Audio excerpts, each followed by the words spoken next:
कभी सोचिया जे कभी वॉर नाल बह के सोचिया जे लोकां नाल डिस्कस करिया जे कि अक्सर घरां दे विच तुसीं हिसाब ला के देख लियो अपने आस पास अपनी गली मुहल्ले पिंड दे अपने रिश्तेदारों का हिसाब लाया जे कि अक्सर घरां दे विच बाप पहले क्यों मर जाता है इसलिए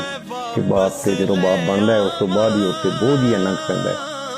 ज़हनी तौर पर प्रैशर ही वह जिहड़ा इन्ना क वध जाता है वह ब्लड का वह शुगर लैवल वह कोलेस्ट्रॉल लैवल हर चीज़ टेंशन वो दुनिया की हर दलालत दरवाजे तो बाहर सह के आता है गाल मंदा भी सह के आता है कि वो जॉब करता है तो अपने अफसरों का भी हर जायज़ नजायज़ जिहड़ा ना वो दावा कहता है सिर्फ इस वास्ते कि जॉब चलती रहे घर का सर्कल चलता रहे तो बच्चों का रिजल्ट लगा रहे